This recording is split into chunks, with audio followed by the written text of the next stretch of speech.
Bien, vamos arrancando la clase de hoy. Este, de todas maneras, la clase quedará grabada, como todas las clases virtuales que vamos teniendo, y posteriormente subida a la plataforma. Hoy hablaremos de lo que es el manual de actuación del lugar del hecho o escena del delito. Es decir, cuáles son la serie de procedimientos, la serie de pasos que tiene que hacer la policía al momento de llegar al presunto lugar de un hecho. Lo importante en este concepto, lo que tenemos que ver punto por punto, es que al momento de analizar, al momento de llegar, se tiene que cumplir un protocolo de procedimiento. Si este protocolo no se llega a cumplir, puede darse problemas jurídicos a futuro. Entonces, nosotros lo que veremos son estos conceptos básicos de esta primera parte, en este título, la primera parte del manual. ¿Cuáles son los series de procedimientos que tiene que cumplir lo que es el personal interventor? Ahora bien, el primer punto en sí,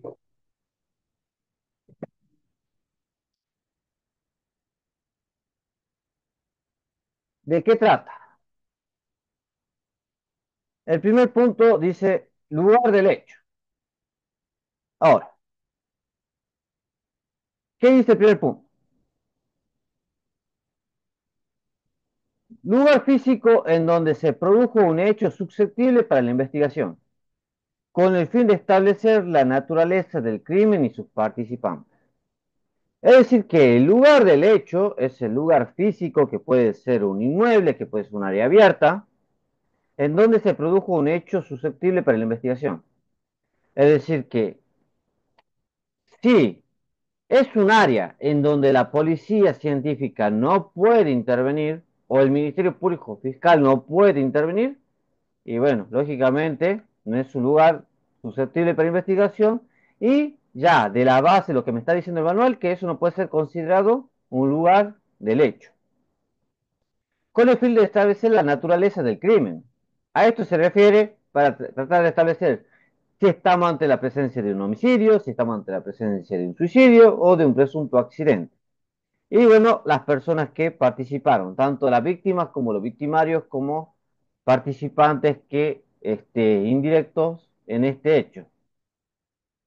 Ahora bien, aquí vamos a plantear algo importante.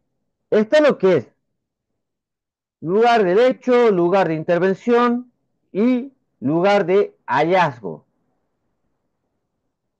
Para eso hay que plantear la diferencia.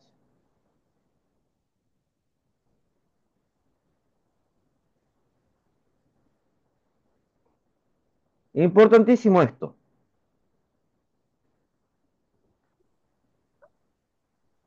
Cuando se llega a un lugar, cuando se procede a un lugar, se llega al lugar de intervención. Cuando la policía científica, perdón, cuando la policía llega a un lugar, a un presunto lugar del hecho, llega a un lugar de intervención. No llega al lugar del hecho. Ellos llegan al lugar de intervención. ¿Cómo llegan a ese lugar de intervención? Recuerden el tercer módulo, cuando hablamos de lo que es investigación en escena del crimen, que las primeras personas en llegar al presunto escenario de algún crimen, en primera instancia siempre son los familiares. En segunda instancia son los, los amigos, la pareja, y en tercera instancia, un vecino. Que el vecino suele llegar porque el olor de descomposición, porque algo le llama la atención, porque hace bastante que no lo ve pasar por ese lugar, entonces, ese sería el último en llegar. Esto es cuanto es un área cerrada. Ya en área abierta puede llegar prácticamente cualquier persona. Puede llegar a la policía, puede llegar una persona que pase por el lugar, puede ser una persona que tenga una relación o no tenga una relación con la presunta víctima. Ahora bien, ese lugar de intervención se puede convertir en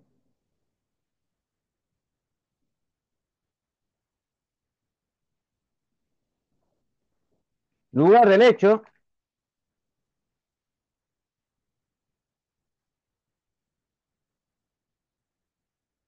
o se puede convertir en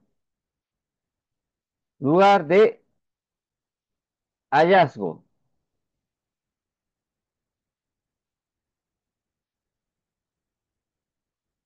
No es lo mismo lugar del hecho que lugar de hallazgo. Ahora bien, cuando vamos a poner un escenario, a mí me matan en un área cerrada. Bien, viene un familiar, viene mi mamá, viene mi hermanito, viene alguien, me ve a mí sin vida. Posteriormente se llamará a la policía. Cuando llegue la policía, llega al lugar de intervención. Posteriormente, al armar la carpeta técnica, al tener el expediente penal, al tener información, al ver documentado los diferentes tipos de manchas, la posición calavérica, la vaina servida, si es que me mataron con un arma de fuego, bueno, al tener esa sumatoria de indicios, podemos dar un principio de certeza que estamos ante el lugar donde me encontraron, es el lugar del hecho. Entonces, ahí llegaron al lugar del hecho. ¿Cuándo es lugar de hallazgo? Lugar de hallazgo es cuando se encuentra una persona sin vida, pero no la mataron en ese lugar. Por ejemplo, a mí me asesinaron en un área cerrada, aquí. A mí me acaban de matar aquí. Y luego me transportaron. Cuando a mí me encuentro en el descampado, ahí estarían llegando al lugar de hallazgo. ¿Por qué? Porque ahí no se cometió el ilícito penal. Ahí no se cometió ese hecho de sangre, sino que ahí lo encontramos el cuerpo. Entonces acá suelen confundir y decir, no, estamos en el lugar del hecho. No, lugar del hecho no, porque ahí no hubo ninguna muerte. Ahí lo encontraron en el cuerpo, ahí lo depositaron en el cuerpo luego de la muerte. Entonces eso es lugar de hallazgo. Cuando se llega al lugar de hallazgo, ¿qué es lo que hay que tratar de buscar? Bien, que acá lo tiraron al cuerpo, en algún lugar lo tuvieron que haber matado. En algún lugar tuvieron esa muerte. Entonces, cuando se llega al lugar de hallazgo, se tiene que tratar de conseguir el lugar donde se cometió el crimen. Entonces, esto es lo que tenemos que tener en cuenta en la diferencia. Lugar de intervención es cuando llega la policía. Ese es el lugar de intervención. Lugar de hallazgo es cuando se encuentra un cuerpo en un descampado, enterrado, y muy difícilmente se cometió el ilícito penal en ese lugar. Y lugar del hecho es cuando se tiene una certeza en base a los indicios y información testimonial de que ahí se cometió en ese inmueble o en ese lugar el ilícito penal o el hecho de sangre. Bien, entonces, una vez planteado esto, vamos con el siguiente punto.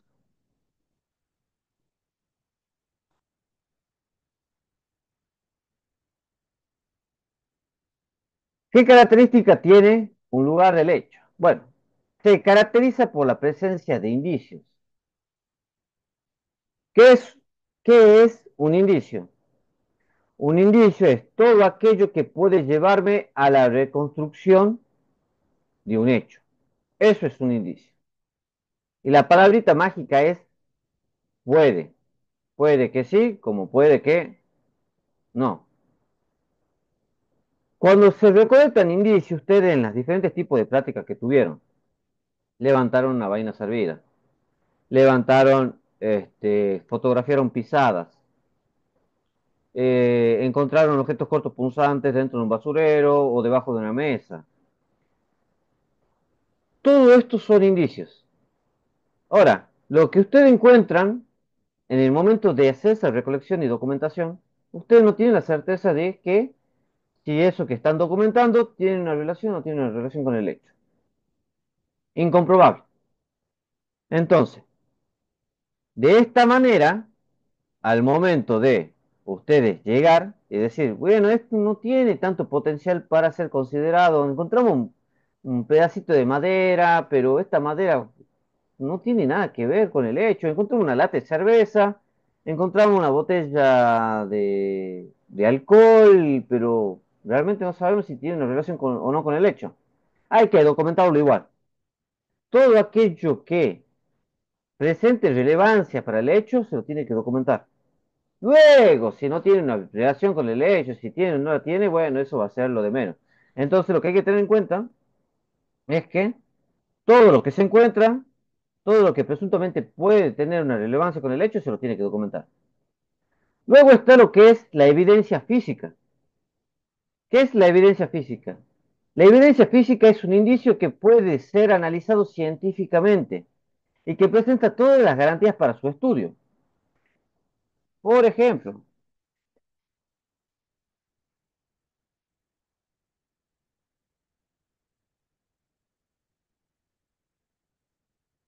encuentran un cartucho de escopeta, una vaina salida de un cartucho de escopeta. Bien, si un miembro de la policía científica hace esto, levanta con la mano desnuda y lo pone en un envoltorio, en una bolsa sellada a presión, pero me lo está levantando a mano desnuda, ¿qué es lo que me está haciendo?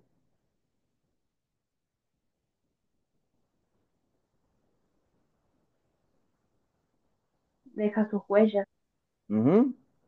¿Y cómo es la palabrita esa mágica que cuando se levanta algún elemento, pero no está protegido? Estoy dejando mi huella, ¿verdad? Y al mismo tiempo que estoy haciendo esta vaina esa bebida.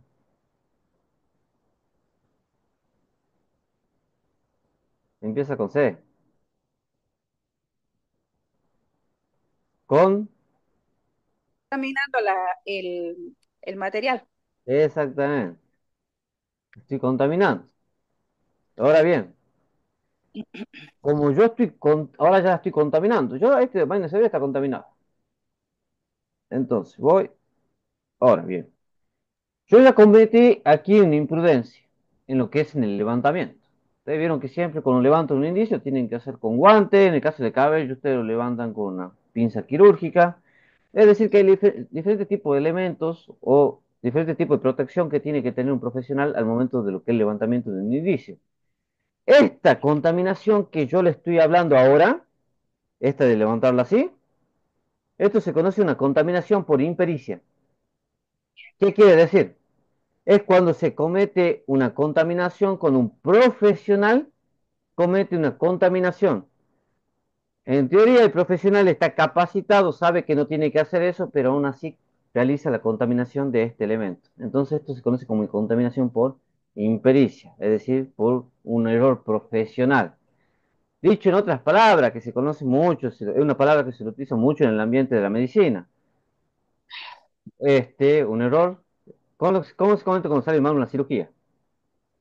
Es Mala. eh, mala praxis. Exactamente, exactamente. Bueno, mala praxis, ¿qué es? En realidad se lo utiliza mucho en el ambiente de la medicina, pero en realidad es de características generales. Es decir, para decir, es un error que comete un profesional que no lo tendría que haber cometido porque él está formado justamente para no cometer ese tipo de errores.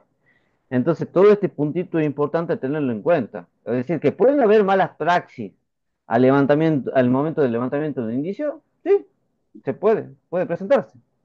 Ahora bien, entonces, una evidencia física es aquello que presenta todas las garantías para ser analizado, es decir, que yo lo utilicé con guantes, lo puse en una bolsa, lo sellado a presión, lo documenté bien, le puse el rótulo para que así empiece la cadena de custodia, y al momento de ser analizado, esa vaina se divide en un laboratorio, se rompe el rótulo de seguridad, que quiere decir que no fue violentado en el transcurso, se rompe el rótulo, se lo extrae de la bolsita de sellado a presión y se lo empieza a analizar y la policía el momento del laboratorio va a describir. Se extrajo la vaina servida de escopeta que estaba en condiciones de ser analizado científicamente, ya que me presentaba todas las medidas de seguridad que tenía que presentar. Tenía la documentación, tenía el rótulo en condiciones, la bolsa de sello de presión no tenía ningún tipo de violencia, entonces se pudiese analizarla. Es decir, que una evidencia física es un inicio que está en condición de ser analizado científicamente. ¿Qué ciencia voy a utilizar para estudiar esta vaina servida? La balística.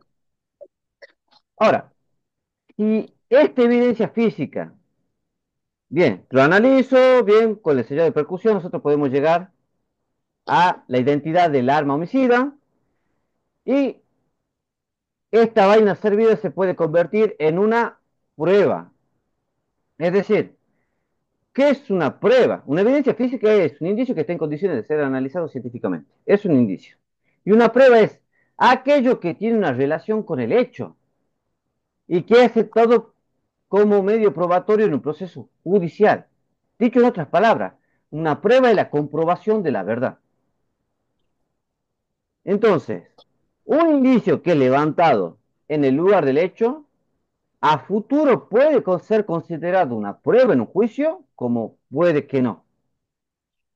Dicho en otras palabras, de los 100 indicios que se pueden llegar a levantar en un presunto escenario de un crimen, por lo general suelen ser el 10 o 15% los que suelen ser aceptados como prueba, o que tienen una relación de relevancia con ese hecho. Entonces aquí vamos a plantear esto porque es algo que iría en el examen final. Esto cantadísimo que va en el examen final. Lo que es la diferencia entre indicio,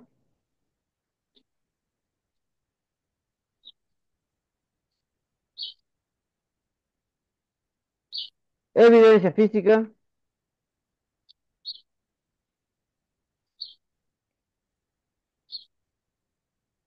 y prueba.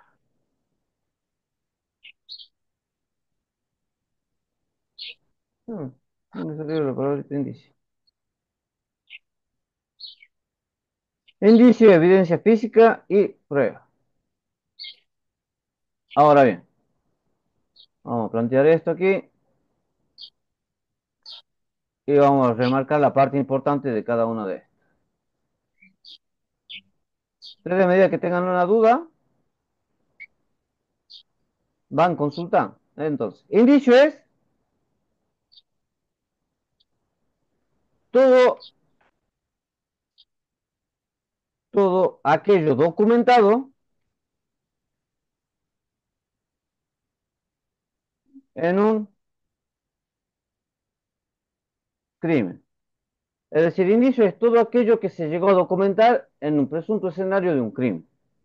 Vaina a servir, una pisada, una silla tirada, lo que ustedes vienen haciendo. Ustedes ponen carta indicio número uno, indicio número 2, indicio número 3, 4, 5. Todo eso, lo que ustedes están documentando son indicios. Práctica que todavía no llegamos a tener, que es la práctica de levantamiento. ¿Cómo es la práctica de levantamiento y cómo es la práctica de documentación? Esta es la que viene a continuación de la que es de cuerpo descuartizado. Ustedes la semana que viene tienen la práctica de cuerpo descuartizado ya en área abierta, que espero que el clima sea favorable para la semana que viene. Hoy el clima nos chamulló, ayer salía tormenta eléctrica y hoy vemos que el día está hermoso. Pero bueno, no quería que nos pase igual que la semana anterior, que nos agarró la tormenta. Luego está lo que es la evidencia física. ¿Qué es la evidencia física? La evidencia física es un indicio que presenta, no, por aquí, presenta todas las garantías para ser analizado. Voy a tener que cambiar el tamaño. Para ser analizado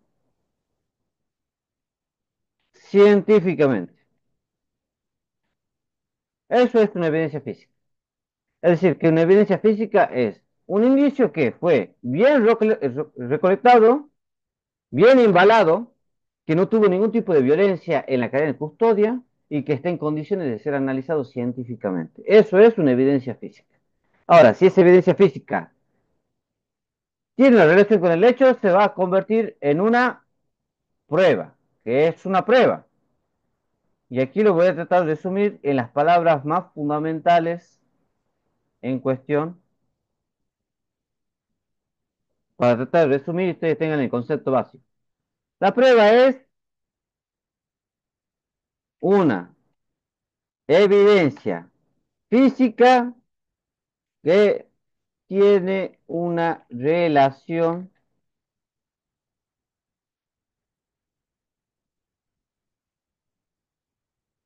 con el hecho. Eso es una prueba. Dicho en otras palabritas, una prueba en un proceso judicial es la comprobación de la verdad. Entonces, una evidencia física es algo que tiene una relación con el hecho. Puede tener una relación con el escenario, puede tener una relación con el victimario, es decir, el asesino, o puede tener una relación con la víctima. Es decir, una prueba es algo que tiene una relación, ya sea con el escenario o con el lugar del hecho o el lugar de hallazgo.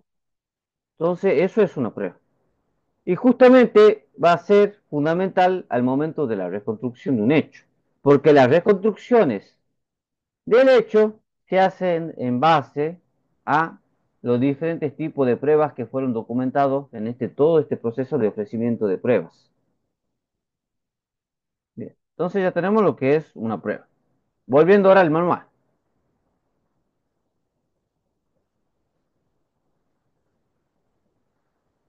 Tercer punto. Lugar del hecho no es sinónimo de escena del delito. Y aquí tenemos que tener en cuenta.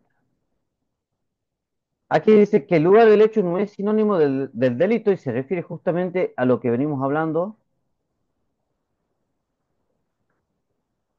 en este. Lugar del hecho es el lugar donde se cometió el ilícito penal. Eso es el lugar del hecho. Ahora, por ejemplo, quieren decir, llegan proceden al presunto lugar de un crimen, llegan a un descampado, encuentran una persona sin vida. Eso es el lugar de hallazgo. Y, pero no tenemos certeza de que si lo mataron en ese lugar o no. Una vez que nosotros tenemos certeza, bien, encontramos ahí, que si a mí encuentro una persona con múltiples heridas, ¿qué es lo que tiene que haber en el lugar? Si a mí me agarraron a machetazo, alrededor tiene que haber salpicaduras de qué, o manchas de qué.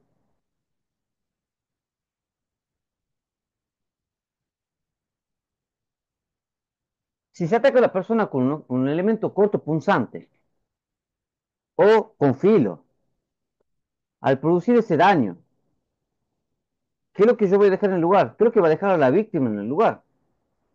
Va a dejar mancha de sangre más, sabes, el elemento con el que se ha cometido el hecho. Exactamente. Entonces, llegamos al lugar, vemos una persona que tiene múltiples heridas, pero no vemos ni una santa gota de sangre, no vemos ninguna mancha rojiza, no vemos absolutamente nada. La persona ya está completamente hinchada, ya está en un gran estado de descomposición y recién está empezando a llegar las moscas al cuerpo. Entonces ahí, ¿qué quiere decir? Que el cuerpo lo depositaron hace poco en ese lugar y el cuerpo ya lleva varios días sin vida. Por la hinchazón que presenta, por el olor de descomposición que emana, pero vemos que no está cuadrando el escenario con que es el estado de descomposición de la presunta víctima. Entonces estamos llegando, tiene un gran potencial que nosotros nos llegamos al lugar de hallazgo. ¿Por qué? Porque no me está cuadrando ese escenario con el estado de la presunta víctima o el estado del cuerpo. Entonces es un punto que hay que tenerlo en cuenta. Vamos con el siguiente. Se denomina escena del delito cuando hay firmeza que se produjo un ilícito penal. Lo que venimos hablando. Vamos a poner un ejemplo. Yo desaparezco de mi domicilio de un día para el otro. Bien, llegan al lugar aquí y no encuentran nada relevante. Estoy desaparecido. Una persona desaparecida no se sabe si la secuestraron, si la mataron, la enterraron en algún lugar. No tenemos esa certeza. No sabemos si está con vida, si está sin vida, si se escapó de manera voluntaria para complicar a alguien. Y voy a poner un ejemplo para que lo relacionemos de una forma más dinámica a este concepto. Voy a poner este ejemplo. A mí me amenazan de muerte. bueno, me mandan un mensaje o me llaman y yo grabo esa llamada en donde me están diciendo, mira, pagame o yo voy mañana, te hago desaparecer. Y recibo esa amenaza. Entonces yo recibo esa amenaza y me voy a China. De manera silenciosa me voy a China con un viaje ilegal o haciéndome pasar por otra persona. Yo desaparezco. Lógicamente mi madre va a hacer la denuncia, persona desaparecida, se van a peritar los teléfonos, no es necesario que tengan mi teléfono para tratar de conseguir esa información y ¿qué van a conseguir? Que yo recibí amenazas. O quizá yo dejo mi teléfono aquí para que lo encuentren, así lo periten y vean esa amenaza. ¿Quién va a ser el principal sospechoso de esa desaparición? La persona que me ha mandado el mensaje diciendo que me iba a hacer desaparecer porque yo le debía cierta cantidad de dinero. Ahora bien, esa persona puede decir, no, si yo no hice nada. Bueno, pero vos le mandó un mensaje y soy la única persona que tenía un potencial para cometer ese tipo de... Tenía una razón para hacerlo desaparecer. Ahora, a mí no se sabe hasta el momento si es cierto que a mí me mataron, si a mí me secuestraron, si desaparecí de manera voluntaria. Entonces, algunas veces quieren culpar a una persona de una desaparición, de un presunto secuestro, pero no se cuenta con las pruebas suficientes para vincularlo con ese delito. Justamente, usted, de aquí viene la expresión, si no hay cuerpo, no hay delito. No hay. De ahí viene. Nosotros no sabemos si la persona se fue de manera voluntaria, si lo secuestró otra persona, si se perdió. No tenemos certeza de nada.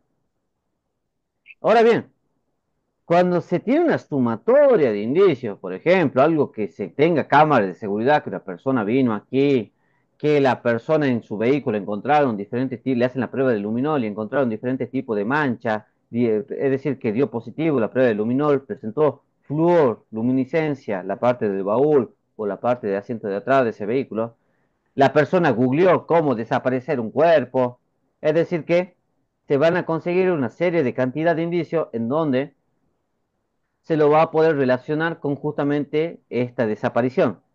Pero si solamente con un solo mensaje no es prueba suficiente para incriminar a una persona por esa desaparición. Pero lógicamente va a ser el principal sospechoso, porque es la persona que amenazó y dijo que iba a tener cierta intención si es que no pagaba cierta deuda. Justamente esto es algo que hay que tener bien en cuenta, porque hay muchos casos que llegaron a condenar a una persona, pero nunca encontraron los cuerpos de las presuntas víctimas. Caso, dos casos muy importantes en Tucumán, en donde desaparecieron dos personas y hasta el día de hoy no se sabe dónde se encuentran. Hay El, uno, permítanme, sí, sí, sí, sí, mi estimado.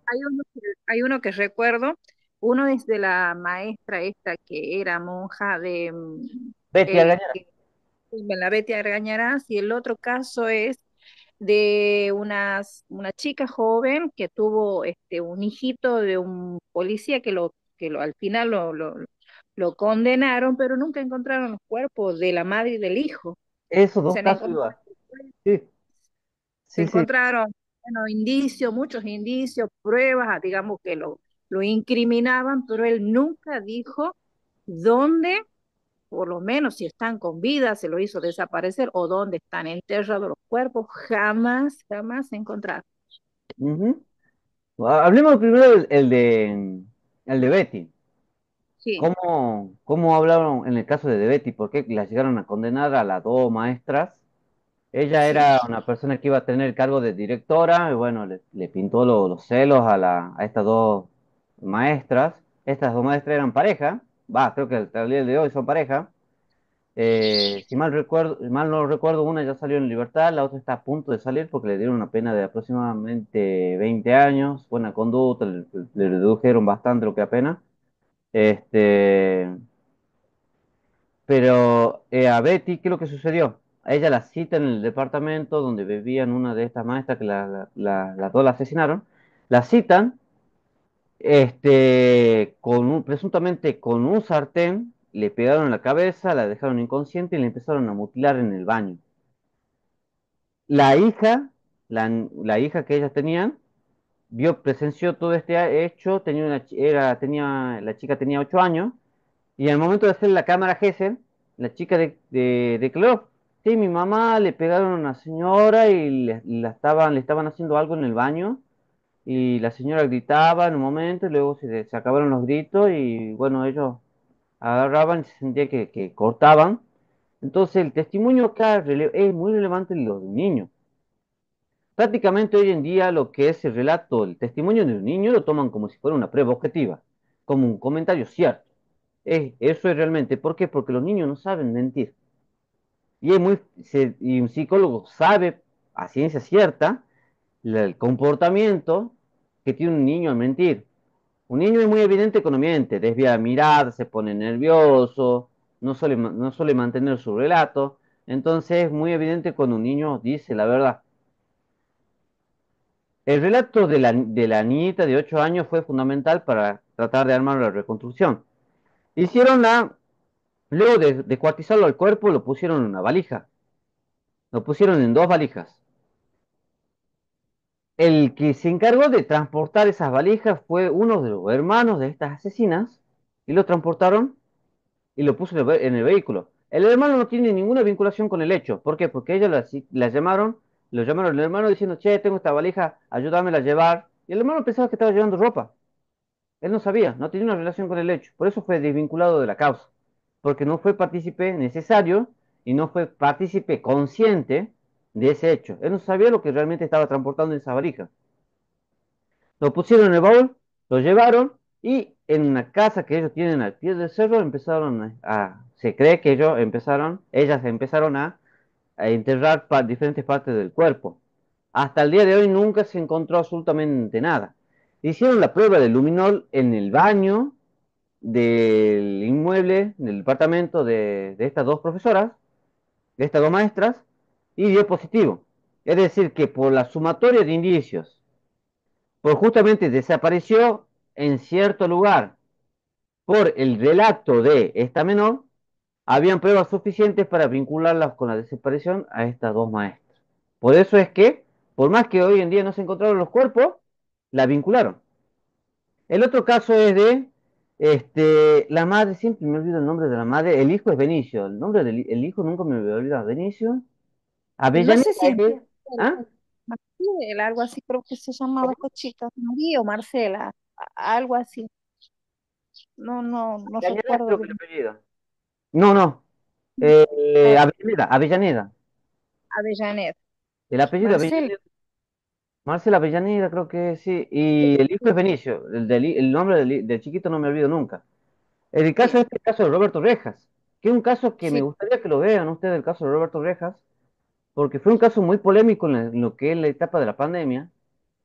¿Qué es lo que sucedió? Él se encuentra con la chica, con Avellaneda y con su hijo Benicio. Ellos estaban hablando, presuntamente ella le exigía a Rejas que se haga cargo, que se haga responsable del hijo, que lo reconozca, que el chiquito necesitaba un padre, y él se quería desvincular totalmente de esa relación, porque él estaba empezando una nueva relación y bueno, este compromiso iba a ser una piedra en el camino para empezar esta nueva relación que estaba empezando justamente él. Ella no quería volver con él, ella lo único que quería que sea responsable justamente de sus obligaciones paternales. Bueno, al parecer, estas discusiones eran bastante frecuentes, ella le exigía por mensaje continuamente.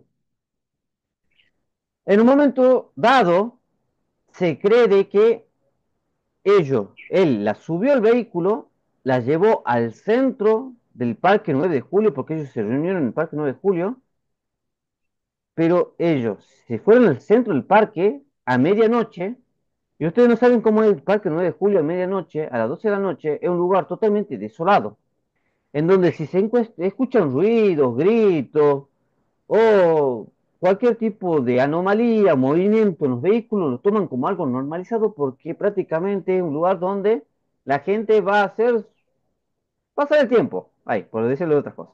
Entonces, sentir que se muevan los vehículos, sentir gritos es algo común dentro de esa área. Entonces, el mejor lugar para cometer un crimen y que una persona grite y que se mueve el auto y que no llame la atención, es en el centro del Parque 9 de Julio. Hay partes que son muy oscuras en ese parque. Se cree que ahí fue el hecho de muerte. Se cree que ahí le quitaron la vida a las dos personas, tanto a la madre como a su bebé. Luego él los subió a la parte del baúl, los transportó, como es guardia cárcel y su padre criminalista. Los dos teléfonos, coincidentemente, los dos teléfonos, tanto de Reja como la de la mujer, se apagaron al mismo tiempo. Luego el teléfono de él se prendió a las 7 de la mañana y googleó cómo desaparecer un cuerpo. Ya prácticamente se estaba delatando prácticamente todo el accionar. Lo llevó a diferentes tipos de lavadero, 5 tipos diferentes de lavadero. Pero por más lavadero que se lo lleve, cuando le hicieron la prueba de luminol, la parte de baúl y el asiento trasero dio positivo. Es decir, ahí hubo sangre. Como fue la última persona que estuvo con con la mujer y su hijo, porque se hizo la prueba de ADN con un pañal que él tenía, un pañal que solamente le pusieron, pero le cambiaron, tenían el pañal y ustedes saben que por medio del sudor las células epiteliales tienen núcleo y se puede llegar a la identidad genética, hicieron el cotejo y se descubrió en el proceso judicial que justamente el chiquito desaparecido era hijo de Rejas. Se comprobó que era justamente su hijo. Al momento de hacer la sumatoria de indicios, al no tener una coartada firme, al tener varios testigos y la presión social, porque hubo muchísimas marchas por lo que es la desaparición de esta mujer y su hijo, justamente por la sumatoria de indicios y la presión social, se le dio una sentencia de cadena perpetua. Hoy en día está cumpliendo lo que es la cadena perpetua, en lo que es Villurquiza. Entonces, justamente, pero los cuerpos de tanto de la mujer como la de su hijo, hoy en día no se sabe absolutamente nada. Por eso es que esta parte me gusta, digamos, aclarar que algunas veces hoy en día ya se están empezando a dar penas, por más que se encuentre o no se encuentre el cuerpo, se dan penas, incluso hasta de perpetua, con o sin cuerpo. Bien, estaremos dejando hasta aquí hasta la clase de hoy. Recuerden que la clase que viene tienen práctica de lo que es en área abierta, lo que es cuerpo descuartizado. Todas las dudas, preguntas y consultas lo estaremos respondiendo en la próxima clase de manera presencial, en la próxima clase de la teórica. Bueno, dejamos hasta aquí y nos estamos encontrando la semana que viene. Que tengan un lindo día. Muchas gracias, muy bueno. Hasta luego, que estén muy bien. Gracias, profe. Hasta luego. Hasta luego, que estén muy bien.